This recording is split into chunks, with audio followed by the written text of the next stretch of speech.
"You embarrass me, Amara," Daniel said loudly, grabbing her hand. He pulled the diamond ring off her finger and dropped it. The ring bounced twice on the marble floor and rolled under a table. The crowd of 200 guests stopped talking. Cameras came out. Daniel walked to the center of the ballroom and raised his voice. "I need everyone here to see this," he announced. "Tonight, I'm ending my engagement to this woman." Whispers spread through the room. Amara stood frozen in her red dress. Her heart pounded. "She's not one of us," a woman's voice cut through the silence. Victoria Hawthorne stepped forward in her designer gown, smiling coldly. "She's a nobody. A fake. She doesn't belong in our world." Daniel nodded. "Exactly. I was foolish to think she could fit into my life. Look at her, she can't even afford the dress she's wearing. I paid for it." Laughter erupted from some of the guests. Amara felt tears burn her eyes. The room spun. She wanted to run, but her legs wouldn't move. Then the double doors opened. A man in a black suit entered. His neck showed dark tattoos. His face was calm, but his eyes were sharp. He walked through the crowd like he owned the building. People stepped back without thinking. He stopped in front of Daniel and pointed directly at him. "Enough of the insult," the man said. His voice was quiet, but everyone heard it. "She deserves better." The room went completely silent. Daniel's face turned red.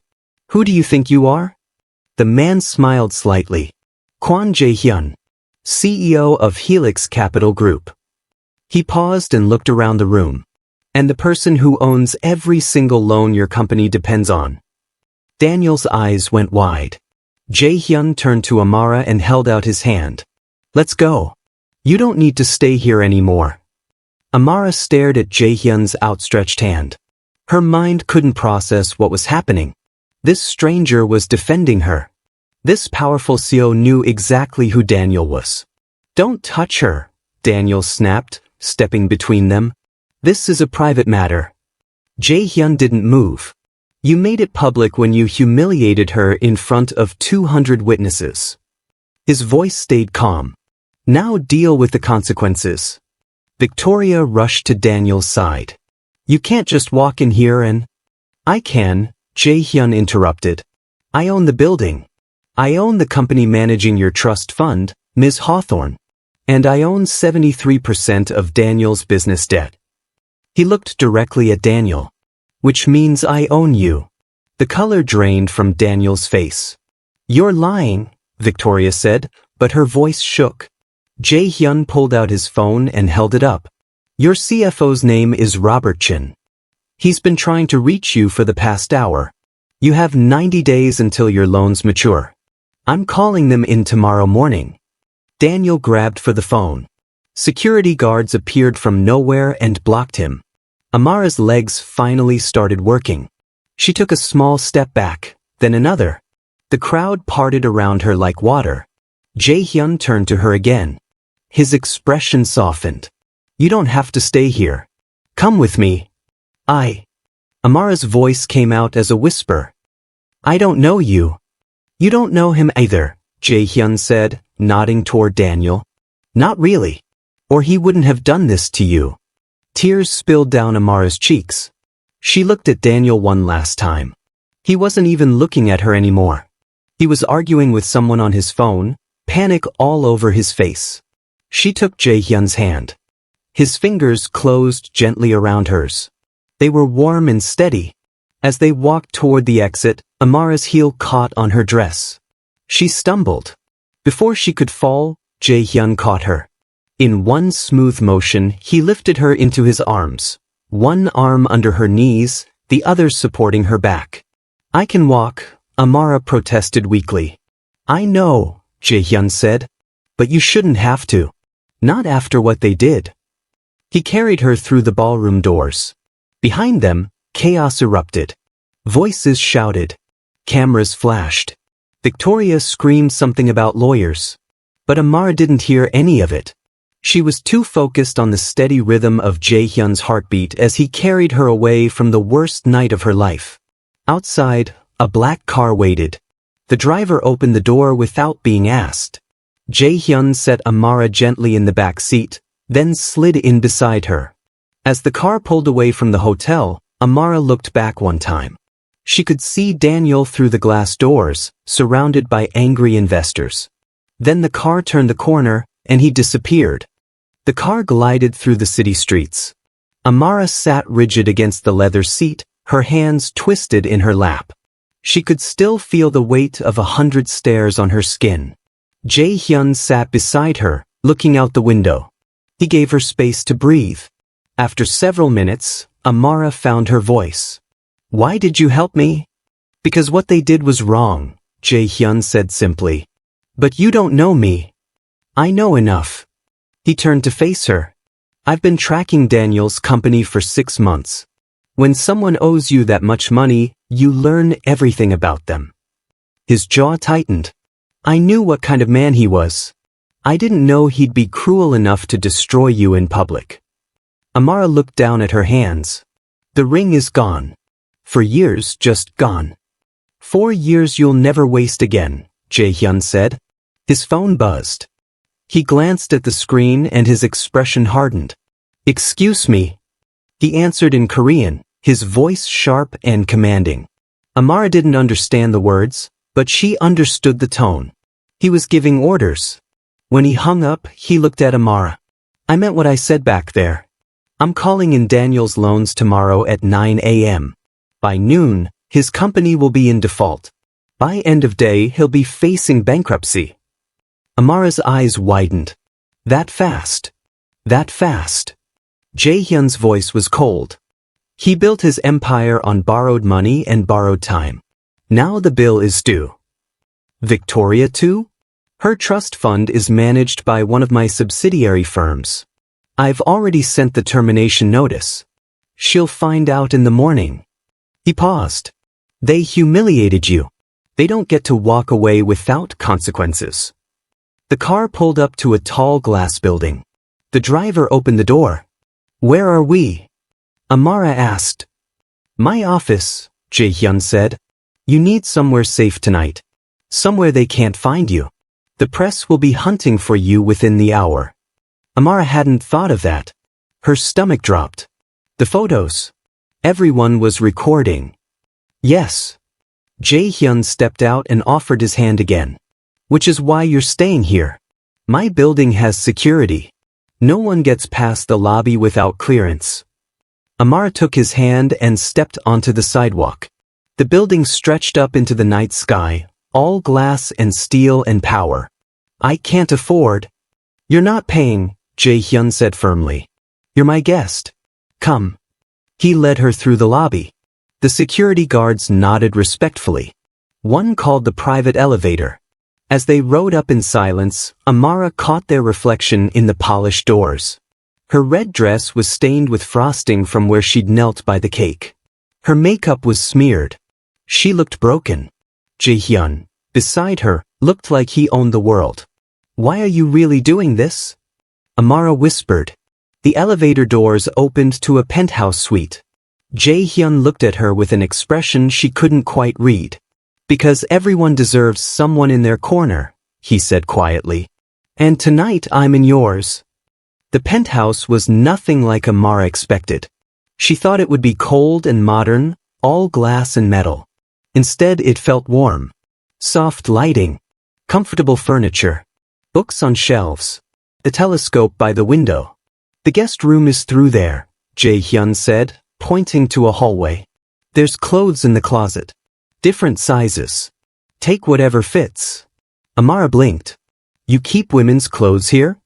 "My assistant stocks the guest rooms," Jae-hyun explained.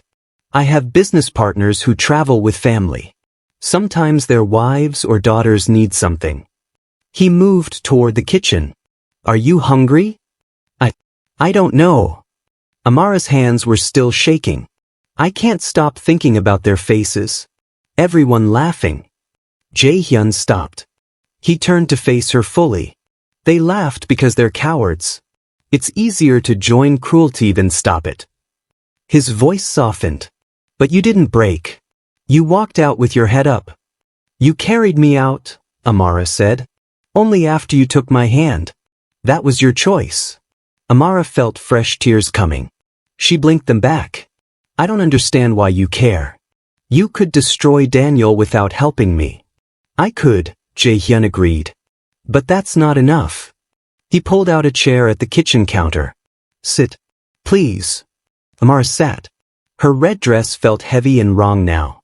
Jae-hyun poured 2 glasses of water and slid one to her. I looked into your background tonight. You're a designer.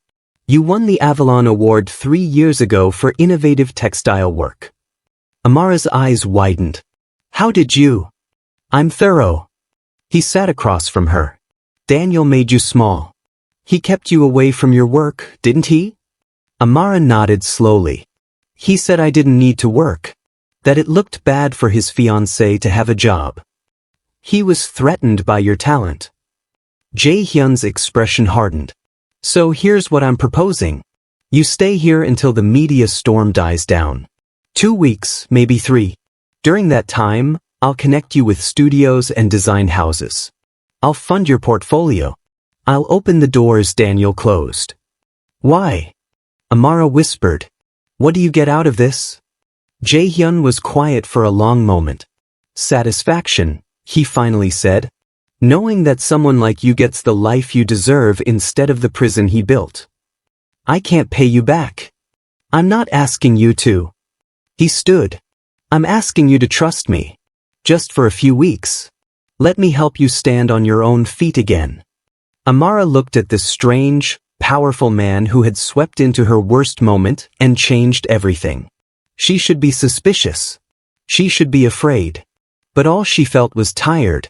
And maybe, just maybe, a tiny spark of hope. Okay, she said quietly. I'll stay. Jae-hyun's expression softened into something almost like a smile.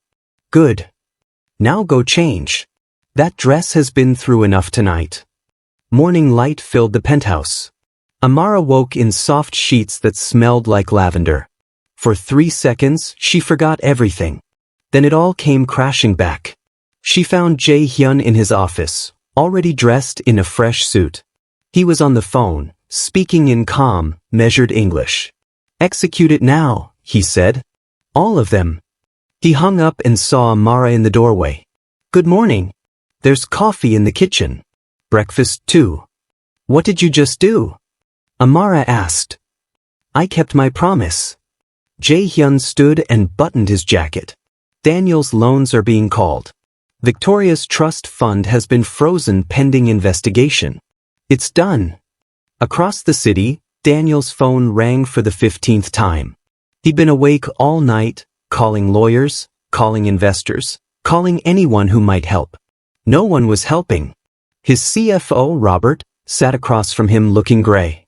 It's over, Daniel. We can't cover the loans. We don't have the cash. We don't have the assets. Helix Capital owns us. There has to be something. There's nothing. Robert shouted. Then softer, you embarrassed his? I don't know what she is to him. But you did it publicly. He's not just calling in loans. He's making an example. Daniel's hands curled into fists. This is her fault. Amara brought this on us. No, Robert said, standing up. You did this. And I'm not going down with you. I quit. He walked out, leaving his keycard on the desk. Victoria's morning was worse. She woke to find her credit cards declined. Her bank accounts frozen. Her mother was already screaming on the phone. What did you do? Her mother demanded. Helix Capital sent a legal notice. They're accusing the fund managers of misappropriation. That's insane. I didn't. They have evidence, Victoria. Receipts. They've been tracking every expense for months. Her mother's voice turned cold. You used trust fund money for personal shopping. For that apartment. For Daniel's business investments. Victoria's stomach dropped. That was allowed. The lawyers said. Your lawyers worked for the fund. They're being fired too. Her mother paused. You're cut off. Completely. Until this is sorted out. If it can be sorted out. The line went dead. Victoria threw her phone across the room. It shattered against the wall. By noon, the news was everywhere. Whitmore Industries faces bankruptcy. Hawthorne Trust Fund scandal. Headlines multiplied by the minute. At the penthouse, Amara sat at the counter with coffee and toast. Jae-hyun's tablet showed the news coverage. Is it wrong that I feel relieved? Amara asked quietly. Jae-hyun sat beside her. No. It's human. He turned off the tablet. They chose cruelty. Actions have consequences. What happens to them now? They rebuild. Or they don't. His voice was neutral. That's their choice. Just like staying or leaving was yours. Amara took a sip of coffee. For the first time in years, she felt like she could breathe. 3 days later, Jae-hyun left the penthouse early. He told Amara he had a meeting. He didn't say what kind. The medical building was quiet and private. No regular patients. Just people who could afford secrets. Dr. Choi was waiting in his office. He was older, with gray hair and kind eyes that had seen too much. He'd been Jae-hyun's doctor for 10 years. Jae-hyun, Dr. Choi said, standing. Please sit. Jae-hyun sat. He already knew this would be bad. The tests over the past month had told him enough. Dr. Choi opened a folder. The latest blood work confirms it. The leukemia has progressed faster than we hoped. He paused. Much faster. How long? Jae-hyun asked. His voice was steady. 6 months. Maybe 8 if we start aggressive treatment immediately. Dr. Choi looked pained. But treatment would mean hospitalization. Chemotherapy. You'd be very sick. And without treatment? 4 to 6 months. You'd feel relatively normal until the end. Then it would happen quickly. Jae-hyun leaned back in his chair. 6 months. Half a year. That was all the time he had left. I want to be clear, Dr. Choi continued. Even with treatment, this isn't curable at this stage. We missed the window. If you'd come in when the symptoms first started. I was busy, Jae-hyun said quietly. Building his company. Making his fortune. Conquering the business world. None of it mattered now. I'm recommending you start treatment today, Dr. Choi said. We can. No. Jae-hyun's voice was firm. No treatment. Jae-hyun. I've spent my entire life in boardrooms and offices. I'm not spending my last months in a hospital bed. He stood. 6 months of living is better than 8 months of dying. Dr. Choi's shoulders sagged. Then at least let me monitor you. Weekly checkups. When the pain starts, we'll manage it. Agreed. Jae-hyun shook his hand. Thank you for your honesty. When Jae-hyun returned to the penthouse, Amara was sketching at the kitchen counter. She'd found some paper and pencils in his office. Her drawings were beautiful, flowing dresses with intricate details.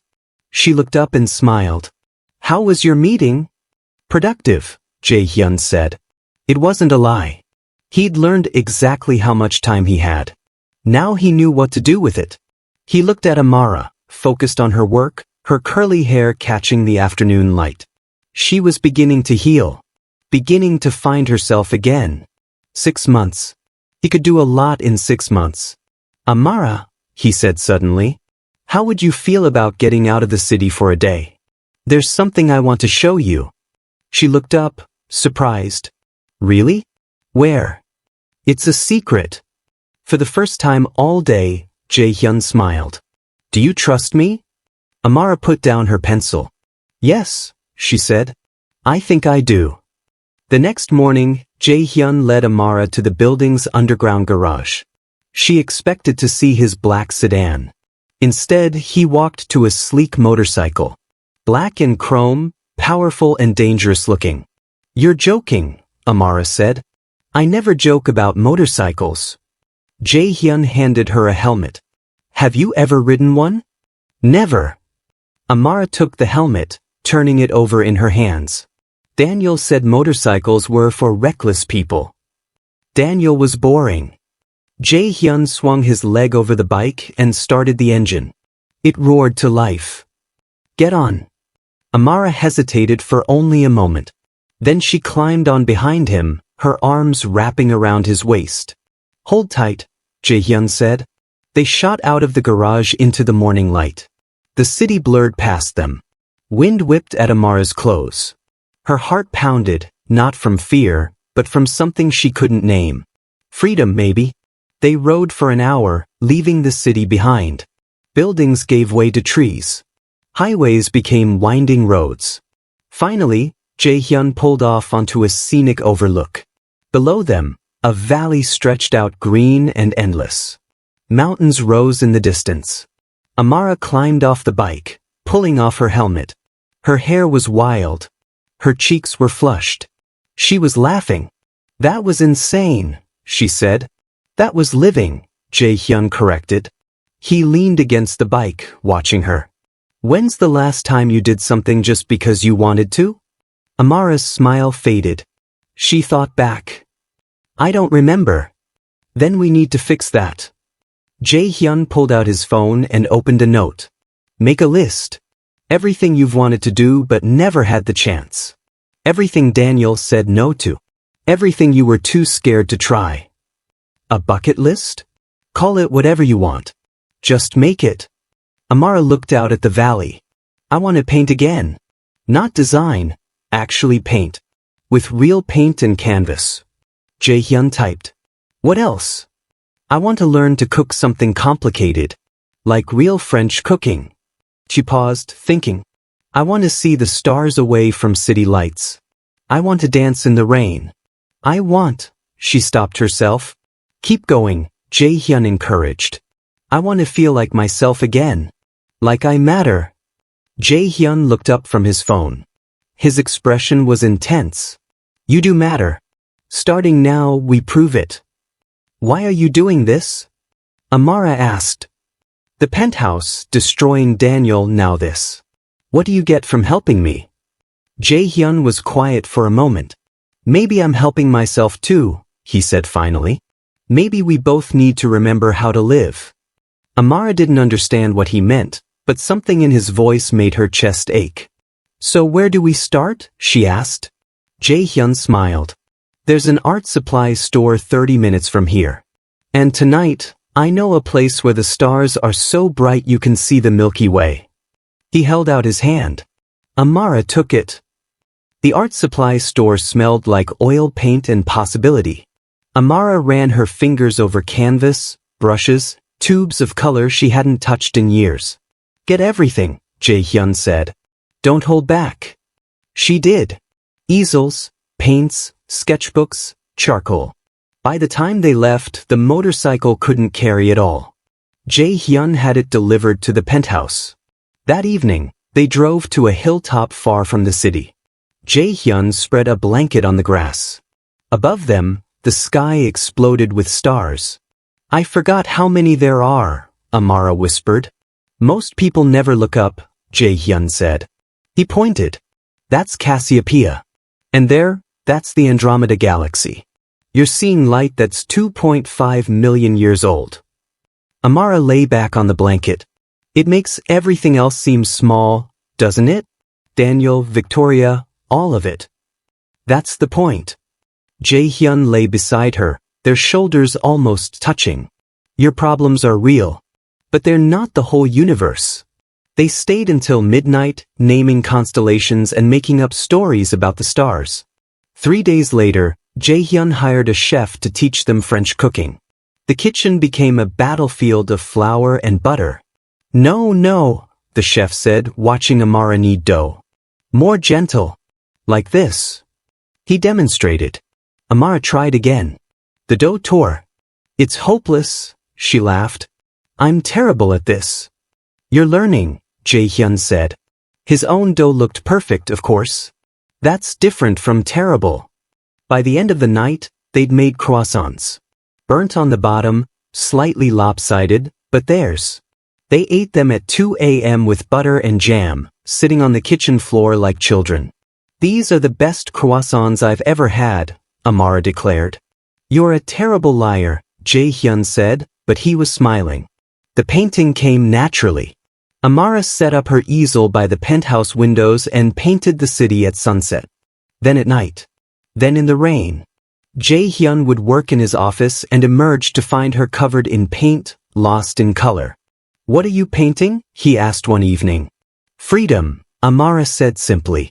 The canvas showed a bird breaking from a cage, feathers trailing behind it in reds and golds. Jae-hyun stood there for a long time, just looking. "It's beautiful," he said quietly. One night it rained. Amara heard it against the windows and remembered her list. Before she could talk herself out of it, she ran to the terrace. The rain soaked her instantly. Cold and wild and perfect. She heard the door open. Jae-hyun stepped out, already getting wet. "You're insane," he said. "I'm alive," Amara corrected, spinning with her arms out. Jae-hyun watched her for a moment. Then he smiled, a real, full smile she'd never seen before, and joined her. They danced in the rain with no music, laughing like fools, completely and utterly free. For weeks after the gala, Amara ventured out alone for the first time. She needed art supplies from a specialty shop downtown. Jae-hyun had offered to send a driver, but she'd refused. "I need to do this myself," she'd said. She was browsing oil paints when she heard his voice. "Amara." She froze. Turned slowly. Daniel stood 3 feet away. He looked terrible. His suit was wrinkled. His eyes were bloodshot. He'd lost weight. "We need to talk," he said. "No, we don't." Amara's voice was steadier than she expected. "We have nothing to say to each other. This is your fault." Daniel stepped closer. Other shoppers were starting to stare. "Everything that's happened. My company, my reputation. You brought that monster into my life." "I didn't bring anyone," Amara said. "You destroyed yourself. I was just there to watch." Daniel's face turned red. "You think you're better than me now? Because some CEO feels sorry for you?" "I think I was always better than you," Amara said quietly. "I just didn't know it yet." She turned to leave. Daniel grabbed her arm. "Don't walk away from me." 2 security guards appeared from nowhere. One put a hand on Daniel's shoulder. Firm. Not rough, but unmovable. "Sir, let go of the lady," the guard said. Daniel's eyes went wide. "How did you?" "Mr. Kwan ensures Ms. Allington's safety at all times," the other guard said. "Step back." "Now." Daniel released her arm like it burned him. He looked around wildly. "He's having me followed? This is harassment."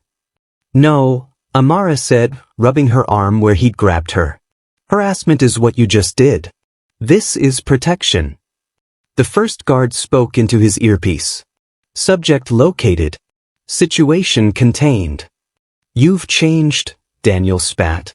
"You're not the woman I knew." "You're right," Amara said. "I'm better." She walked past him, head high, back straight. Her hands didn't shake. Her voice didn't break. Outside, a black car waited. Jae-hyun's driver opened the door. "Mr. Kwan called," the driver said.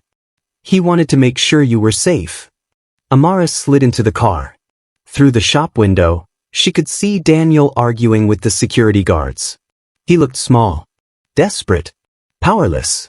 She felt nothing. No anger. No sadness. No love. Just relief. By the time she reached the penthouse, Jae-hyun was waiting. "Are you all right?" he asked immediately. "I'm fine." Amara set down her shopping bag. "Actually, I'm more than fine." I stood up to him. I didn't fall apart. Jae-hyun's expression softened. "I knew you wouldn't." "How did your security know where I was?" "I have a team that monitors potential threats." Daniel's been erratic. Desperate people do stupid things. He paused. "I'm sorry if that feels invasive." "It feels safe," Amara said. She stepped closer. "Thank you. For everything." For the first time, she hugged him. Jae-hyun went still, then slowly wrapped his arms around her. Neither of them moved for a long time. It happened on a Tuesday morning. They were making breakfast together, arguing playfully about how much sugar went in coffee. Jae-hyun was laughing at something Amara said. Then he stopped. His hand went to the counter, gripping it hard. Jae-hyun? Amara asked. He tried to speak. Nothing came out. His legs buckled. Amara caught him as he fell, lowering him to the floor. Jae-hyun, what's happening? His eyes were open but unfocused. Blood trickled from his nose. Amara grabbed her phone with shaking hands and called 911. The hospital was too bright, too clean, too quiet. Amara sat in a private room while doctors rushed around. No one would tell her anything. Finally, Dr. Choi appeared. He looked tired and sad. Are you family? He asked. Amara stopped. What was she? I live with him. Please, what's wrong? Dr. Choi sat down heavily. Jae-hyun has acute lymphoblastic leukemia. Terminal. We've known for 2 months. The world tilted. What? He refused treatment. He chose to live his remaining time on his own terms. Dr. Choi looked at her carefully. He didn't tell you. How long? Amara's voice cracked. We said 6 months. That was 8 weeks ago. This collapse means it's progressing faster. He paused. Maybe 3 months now. Maybe less. Amara couldn't breathe. 3 months. Jae-hyun was dying, and he'd never said a word. Can I see him? Dr. Choi nodded. Jae-hyun was awake, sitting up in bed. He looked pale but alert. When he saw Amara, his expression filled with regret. You know, he said quietly. Why didn't you tell me? Tears streamed down Amara's face. Because you were just starting to heal. I didn't want to be another burden. A burden? Amara's voice rose. You saved me. You gave me my life back. And you didn't think I deserved to know you were. She couldn't say the word. Dying, Jae-hyun finished.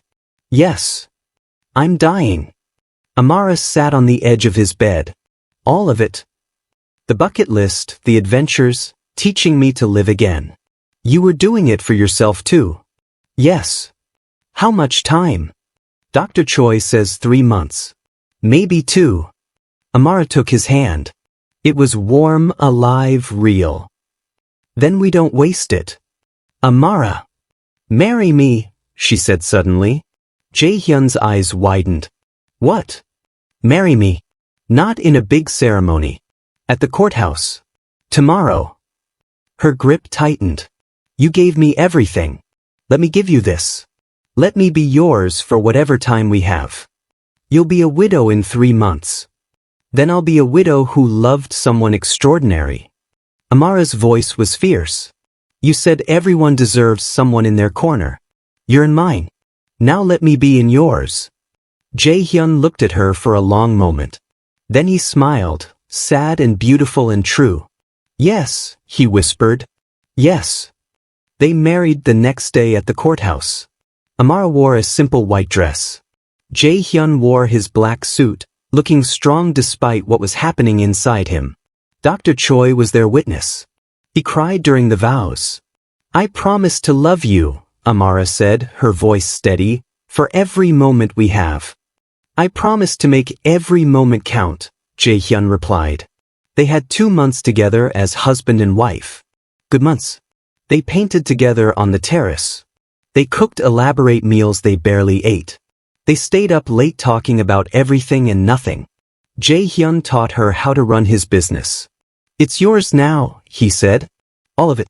The company, the money, everything. Use it however you want. I don't want your money, Amara said. I want more time. I know. But you can't have that. So take this instead. Build something beautiful with it. In the final weeks, Jae-hyun grew weaker. He spent more time sleeping. But when he was awake, he was still himself, still sharp, still smiling, still loving her with everything he had. One evening in late autumn, Amara lay beside him in bed.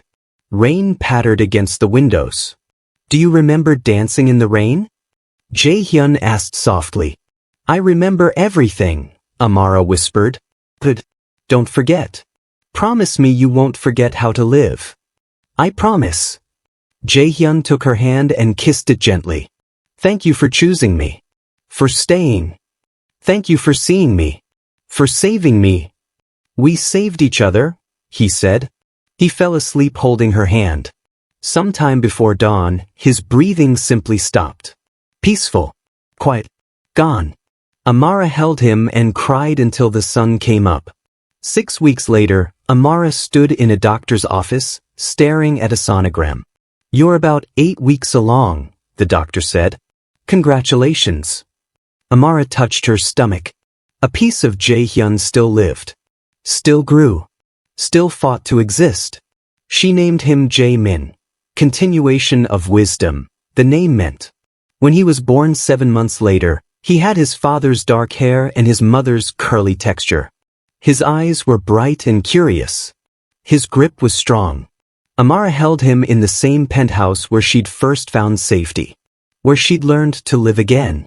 Where she'd loved and lost and survived. Your father was extraordinary, she whispered to her son. He saved people. He built empires. He loved fiercely and lived fearlessly. She looked at the painting on the wall, the bird escaping its cage, the one Jaehyun had loved.